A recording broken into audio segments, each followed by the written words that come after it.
너희 중에 누가 다른 이와 더불어 다툼이 있는데 구태여 불의한 자들 앞에서 고발하고 성도 앞에서 하지 아니하느냐. 성도가 세상을 판단할 것을 너희가 알지 못하느냐.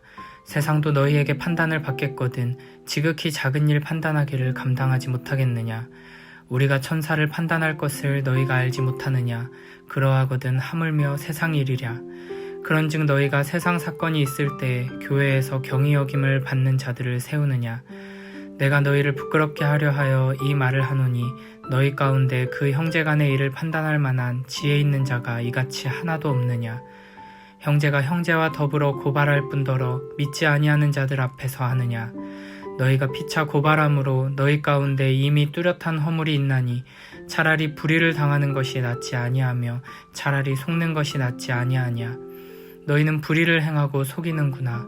그는 너희 형제로다. 불의한 자가 하나님의 나라를 유업으로 받지 못할 줄을 알지 못하느냐. 미혹을 받지 말라. 음행하는 자나 우상 숭배하는 자나 간음하는 자나 탐색하는 자나 남색하는 자나 도적이나 탐욕을 부리는 자나 술 취하는 자나 모욕하는 자나 속여 빼앗는 자들은 하나님의 나라를 유업으로 받지 못하리라. 너희 중에 이와 같은 자들이 있더니 주 예수 그리스도의 이름과 우리 하나님의 성령 안에서 씻음과 거룩함과 의롭다 하심을 받았느니라.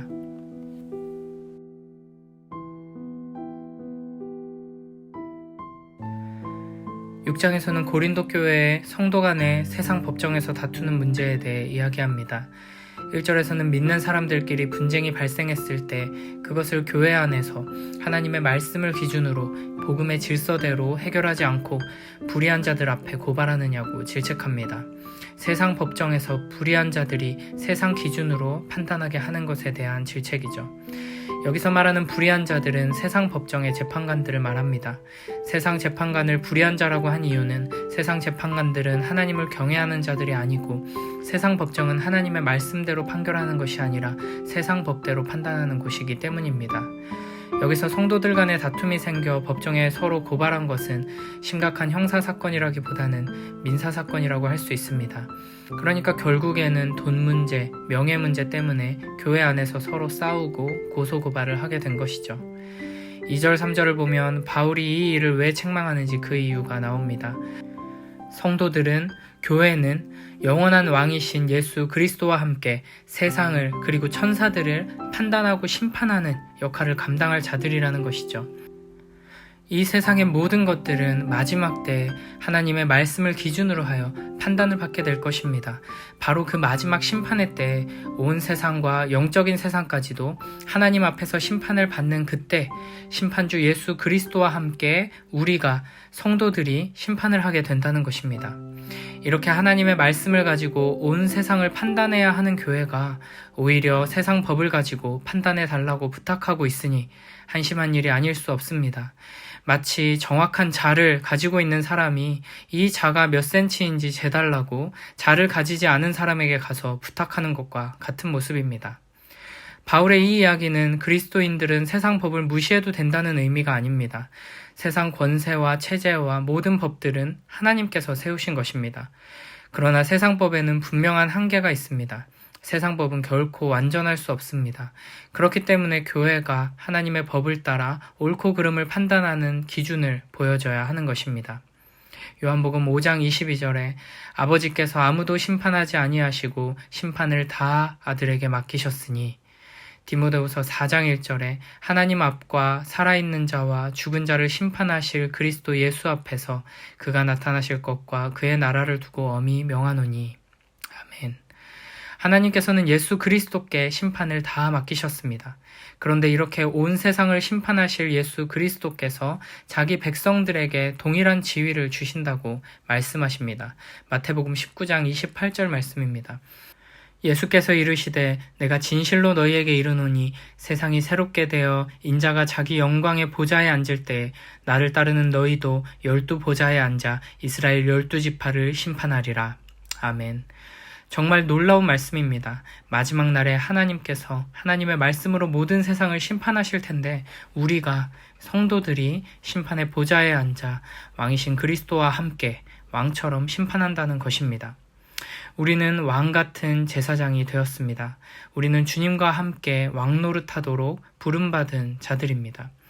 이렇게 영광스러운 교회가 세상 법정에 가서 누가 옳은지 누가 더 잘못했는지 판결해 주세요 하고 있으니 자기가 하나님께서 주신 권세, 진리의 말씀을 가지고 심판해야 할 그 대상에게 가서 심판해 달라고 머리를 조아리고 있으니 어찌 한심하고 한심한 일이 아니겠습니까? 4절, 5절에서는 왜 문제를 해결하기 위해 교회가 경히 여김을 받는 자들을 세우냐고 말합니다.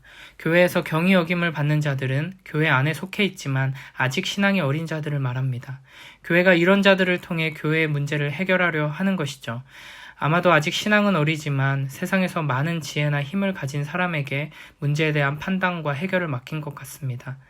이는 교회 안에서조차 문제를 하나님의 뜻대로 해결하지 않고 세상의 방식으로, 세상의 지혜로 해결하려는 어리석은 모습입니다. 그래서 바울은 너희 가운데 그 형제 간의 일을 판단할 만한 지혜 있는 자가 이같이 하나도 없느냐라며 책망합니다. 아무리 세상에서 지혜가 높고 직책이 높아도 교회 안에서는 하나님 말씀 앞에 모두 겸손해야 합니다. 교회는 하나님의 말씀을 따라 모든 결정이 내려지도록 하나님께서 세우신 권위에 순종하고 교회의 질서를 따라야 합니다. 우리의 삶에서도 마찬가지입니다. 모든 것을 하나님의 말씀에 비추어 하나님의 말씀을 기준으로 옳고 그름을 판단해야 합니다. 세상의 판단, 세상의 법이나 문화나 유행이 아니라 오직 하나님 말씀에 권위가 있음을 기억하며 모든 것을 하나님의 말씀을 기준으로 판단하는 우리 모두가 되길, 그리고 이 세상에게 그러한 하나님의 기준을 보여주는 우리 모두가 되길 바랍니다.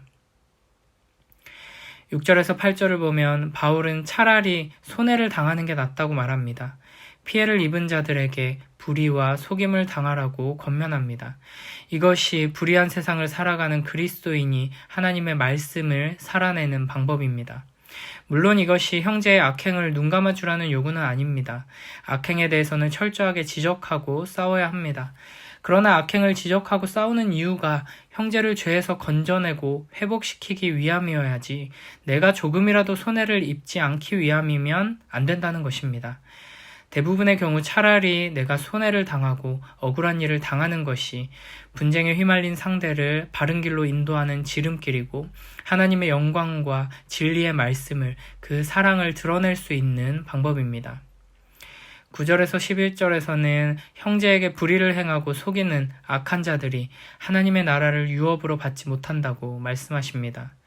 교회 안에 속한 사람, 이미 예수 그리스도를 믿는 믿음으로 구원받았다고 하는 사람이어도 하나님의 말씀에 순종하지 않고 형제를 위해 억울해도 참고 인내하지 않고 형제에게 악을 행하고 속이고 조금도 손해보지 않기 위해 세상 법으로 따지는 자들은 입술로 아무리 예수님을 믿는다 고백하고 예배에 열심히 출석한다고 해도 그 악한 행위를 통해서 나는 하나님과 상관없는 사람이다, 나는 하나님 나라가 아닌 세상에 속한 사람이다 라고 증명하고 있다는 것이죠.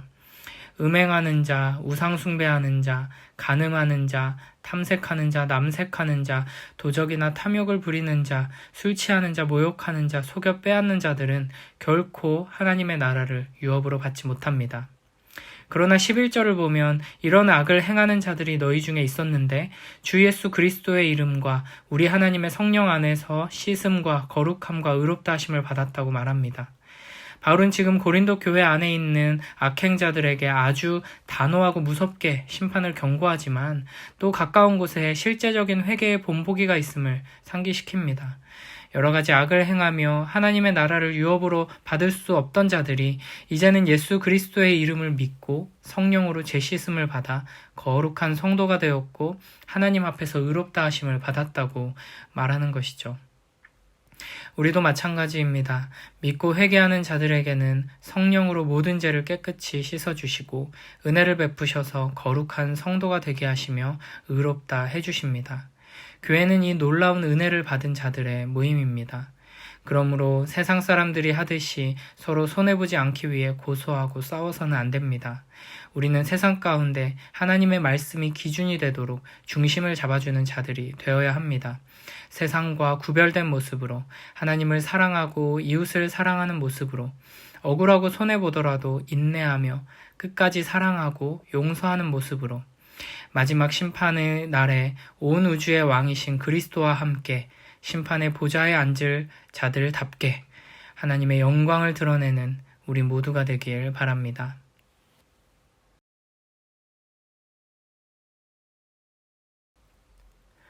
여러분 가운데서 어떤 사람이 다른 사람과 소송할 일이 있을 경우에 성도들 앞에서 해결하려 하지 않고 불의한 자들 앞에 가서 재판을 받으려 한다고 하니 그럴 수 있습니까?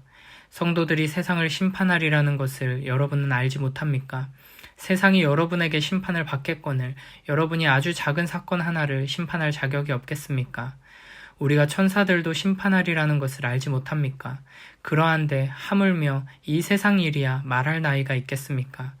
그러니 여러분에게 일상의 일과 관련해서 송사가 있을 경우에 교회에서 멸시하는 바깥 사람들을 재판관으로 앉히겠습니까? 나는 여러분을 부끄럽게 하려고 이 말을 합니다. 여러분 가운데는 신도 사이에서 생기는 문제를 해결하여 줄 만큼 지혜로운 사람이 하나도 없습니까? 그래서 신도가 신도와 맞서 소송을 할 뿐 아니라 그것도 믿지 않는 사람들 앞에 한다는 말입니까? 여러분이 서로 소송을 제기하는 것부터가 벌써 여러분의 실패를 뜻합니다.